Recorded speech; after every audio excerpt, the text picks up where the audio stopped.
Hello, everyone, and welcome back. I'm Gayatri, your host, and today we move into episode 6 of Catalyze Yourself, Season 3, when obligation overrides alignment. There are times in our life when we continue something not because it still feels true for us, but because it feels required by the role we play, the relationships we have, and the expectations that have been placed on us. And because of all that, we keep going. We stay available, we keep saying yes, we keep carrying what no longer feels aligned, and we tell ourselves that this is simply what responsibility looks like until we reach the point of recognizing we are operating with a fractured mind and a sense of abandonment. Until we return to the knowing that caring deeply does not require us to override what we know, feel, and value within ourselves. So, in today's episode, we are going to explore what happens when what feels required or expected begins to carry more power or authority in our choices than what is actually aligned with what we value. Because under sustained pressure, that shift can happen very quietly. It can look like maturity, it can look like loyalty, it can look like being dependable, and yet, underneath all of that, we may be leaving ourselves behind so we can fulfill our obligations. Now, before we go any further, let's make sure we are very clear about what we mean by obligation in the context of our conversation today. There are many things in our lives that do not require effort, devotion, commitment, and consistency. There are responsibilities we choose consciously and intentionally. There are commitments we uphold because they reflect our values. There are relationships, roles, and contributions that matter deeply to us. Responsibility, when aligned with ourself, is chosen with awareness. Commitment, when aligned, is sustained with integrity. But obligation, in the way we are exploring it today, is when the only choice available is what feels required or expected, even when it is not aligned with our values and best interests. It is when we begin saying yes, not because something is aligned, but because of guilt or fear of judgment, if we do not. It is when we continue something not because it reflects our values, but because we fear what it would mean to stop. It is when role, expectation, duty, familiarity, or pressure becomes so much louder than our internal truth. Doing what is required and expected when aligned with our values and best interests looks admirable, dependable, loyal, mature. And it looks exactly the same way when we are sacrificing our own integrity. Many of us have these moments when we recognize we have moved on into obligation, and that internal resentment and misalignment can be addressed only once we have determined our path back to integrity. These obligations we take on could be at work, with our friends, our social circle, and it could be family.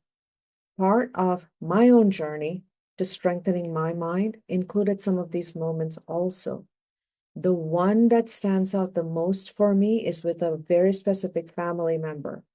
Because of the role they held within the family structure, I believed for so much longer than was healthy for me that indulging them and staying in communication with them was simply what I was supposed to do.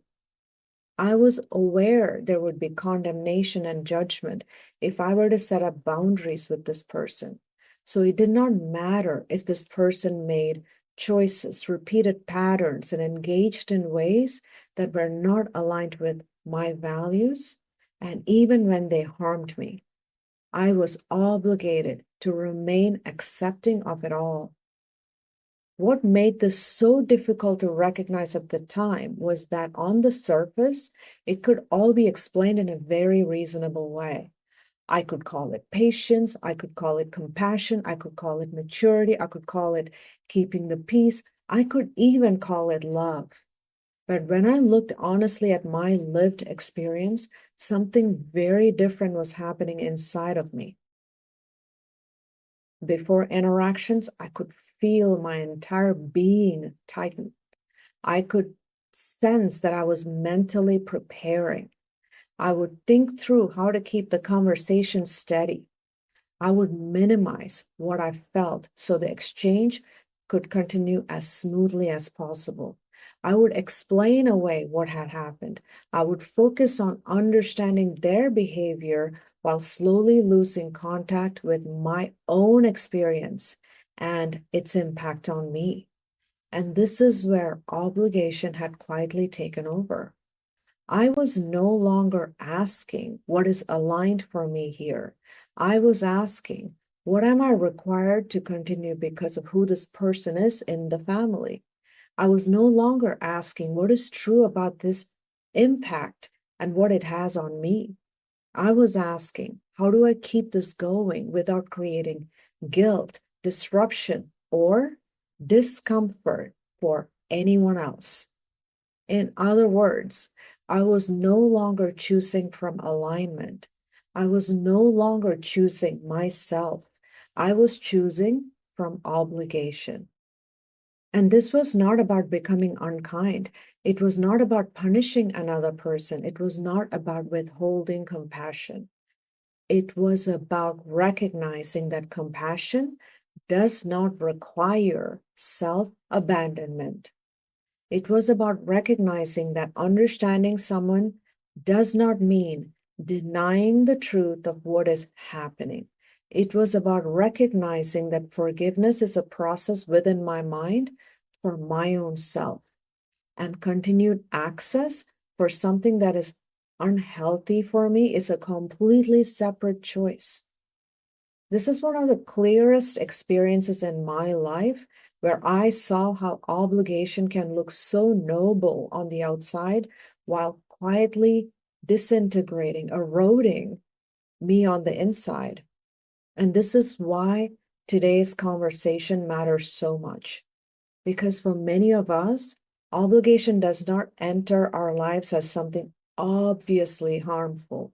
It enters through structures that we learned to respect, through family system, through professional roles, through identity, through expectation, through being the strong one, the responsible one, the emotionally capable one, the one who understands, the one who carries, the one who can be counted on.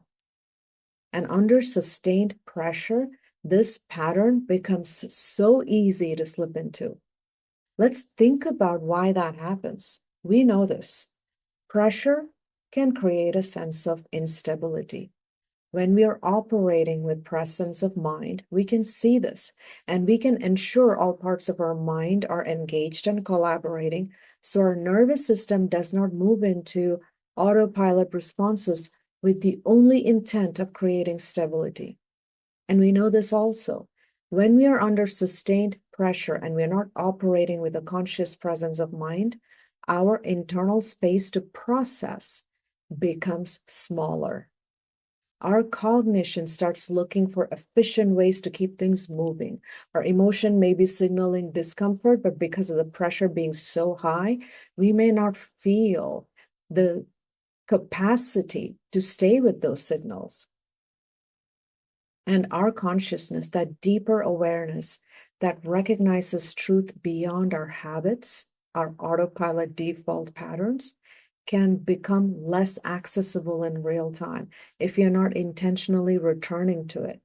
And in that narrowed internal state, obligation can feel stabilizing. Why? Because obligation takes our choice away. Because obligation simplifies.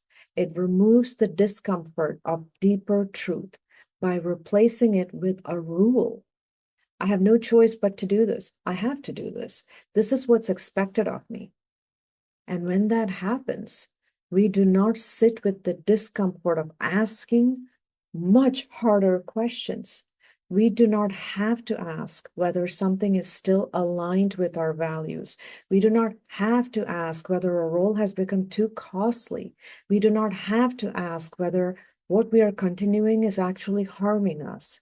Obligation offers relief by removing choice. And this is one of the reasons why it can feel so compelling and also stay invisible. Obligation says, here's the answer. Do what is required. Just keep going. Stay in the role.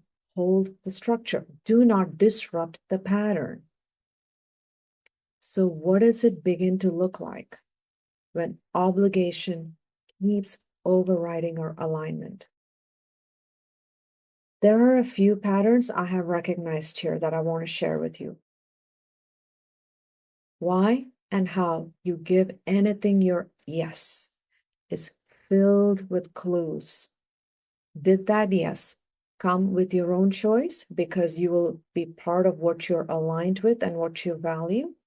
Did that yes come because saying no comes with consequences you do not have the capacity to deal with? Did that yes come with the heaviness before you even gave it? We may agree outwardly, but our mind feels wary about it because we know we said yes for reasons other than what is aligned with our values and what is best for us. Another sign is that we start preparing ourselves to tolerate something rather than honestly evaluating whether it should continue in the same way. We tell ourselves, just get through it. And this can happen in relationships, in work, in family dynamics, and even in how we relate to our own internal expectations. Another sign is that we keep explaining behavior that repeatedly hurts us. We become deeply committed to understanding and explaining others while increasingly disconnected from what that behavior is actually resulting or doing within us. We can call it empathy, we can call it compassion, but internally, resentment begins forming. We can call it maturity, but internally, our self-trust is weakening. Another sign that we can see is that we start holding boundaries in theory, but not in practice. We know something is not aligned. We know something needs to change. We know a line has been crossed, but instead of letting our choices reflect the truth, we explain, we soften, we justify, and renegotiate what should already be very clear. And another sign is that we begin confusing our role with our identity. We do not simply have responsibilities. We become them. We are not just someone who cares. We become the one who must carry the care. We are not just someone who values connection. We become the one who must preserve it at any cost. And when role and identity fuse in this way, it becomes harder to recognize where obligation is speaking louder than our truth. Some of us experience this pattern most strongly in family systems, where duty and love are intertwined so early that it becomes difficult to tell where one ends and the other begins. Some of us experience it at work, where being dependable slowly turns into chronic over responsibility. Some of us experience this in friendships or romantic relationship, where being understanding becomes tolerance without accountability. And some of us experience it within our own internal standards, where we keep demanding from ourselves long after every part of our mind and body is asking us to pause, reassess, and choose differently. And this is where the cost of it all begins to deepen, because when obligation overrides alignment long enough, the first thing that weakens is self-trust. We stop responding to our own signals with the seriousness they deserve. Our body says no, but we continue. Our emotion signals discomfort, but we explain it away. Consciousness knows something is off, but our cognition gets pulled in to justify staying the same. Instead of our inner world, our mind working in collaboration, it starts fragmenting. One part of us knows, another part explains, another part endures it all, and another part disconnects. Over time, this fragmentation becomes exhausting. What was once sincere starts becoming mechanical. What once felt like genuine starts feeling like depletion. What once reflected devotion starts carrying resentment underneath. And resentment is important to pay attention to here because often resentment is one of the clearest signs that we've been overriding truth for far too long. It is often the signal that our boundaries have not matched our reality.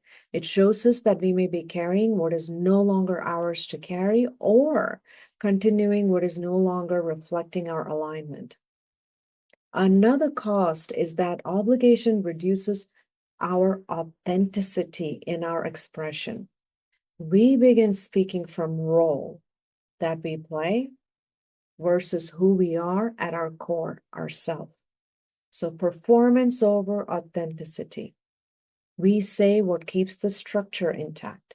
We respond in ways that maintains access, preserve approval, or avoid disruption. And this is why obligation can be so deceptive because it can preserve relationships on the outside while eroding our connections on the inside. It can make us look stable to others while making us increasingly feel absent within our own selves. And if we're not careful, this is also the point where choice itself begins disconnecting from intention. We may still be making choices, we may still be acting, but the intention behind those choices has now shifted. We are no longer choosing because something is reflecting our values, our truth, our integrity, or our conscious presence. We are choosing because expectation is loud, guilt is active, discomfort is high, and our system has learned that maintaining obligation feels much safer than confronting misalignment. So how do we begin to return to alignment? The first step is recognition. We have to be willing to notice where we are saying yes from expectation instead of clarity. We have to be willing to notice where our role is speaking louder than our truth. We have to be willing to ask whether what we are calling responsibility is actually fear camouflaged as something respectable. The next step is to ask ourselves a few honest questions, like what is truly mine to carry here? What am I continuing because it reflects my values? And what am I continuing because I'm afraid of guilt, judgment, or disruption? Where have I confused compassion with self-abandonment? Where am I explaining a boundary instead of holding one? These questions matter because alignment is not always easy, but it has a different internal quality than obligation does. Alignment can still ask us to do difficult things. It can still ask for courage. It can ask for consistency. It can ask for accountability. It can ask for maturity. But alignment does not require us to abandon ourselves. It does not ask us to betray our own values in order to preserve our performance. It does not ask us to deny harm in order to look compassionate. And it does not ask us to stay disconnected from truth in order to remain acceptable. When we are aligned with ourselves, our values, our purpose, our choice, it's all reflected in how we feel, how we think, how we act, and how we speak, rather than what fear, pressure, habit, or expectation is asking us to become. Alignment may ask us to disappoint someone. It may ask us to create distance. It may ask us to let a role change. It may ask us to stay still and be misunderstood for a time. Alignment is our state of inner harmony with ourselves. It is when our thoughts, our emotions, our intuition, and our choices are moving in unity rather than in conflict. And in this state, our choices feel clear, grounded, and internally whole. Our thinking, our emotions, our consciousness, and our nervous system begin moving back into collaboration. And this is what creates sustainable steadiness within our mind.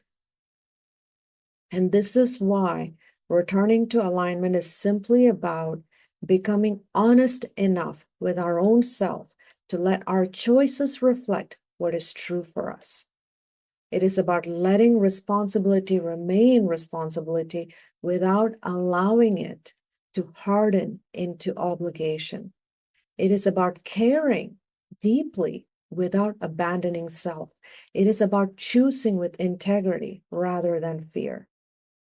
Now, as we come to a close, let us sit with all that we have explored today. Obligation is not always obvious. Often it arrives wearing the colors and language of duty, loyalty, maturity, and care. But when what feels required or expected begins carrying more power than what we know is true within ourselves, alignment starts slipping. And the longer that goes on, the more likely we are to lose touch with our own signals, weaken our self-trust, and continue the patterns that quietly fragment our mind. What matters is not that we never feel obligation. What matters is whether we recognize when it has stopped reflecting integrity and has started replacing our alignment. And before we move forward, I want to leave all of us with a few reflective consideration. Let us ask ourselves, where in our lives are we continuing something more from expectation than from integrity? Where have we confused responsibility with obligation? Where have we been maintaining access, roles, or patterns that no longer feel aligned with our values or well-being? Having said all that, I would love for all of us in this community to share our perspectives with each other. Please share your reflections and experiences through the platforms you're listening from, so all of us can continue learning and growing together. And next episode, episode 7, we will move into when choice disconnects from intention. Because once obligation overrides alignment, it becomes so much easier for our choices to continue outwardly while becoming increasingly disconnected from the truth of why we are making them. Thank you for joining me today. I'm your host, Gayatri, and until next time, let us continue strengthening our mind, deepening our awareness, and staying connected to ourselves as we move through life, even when we are under pressure.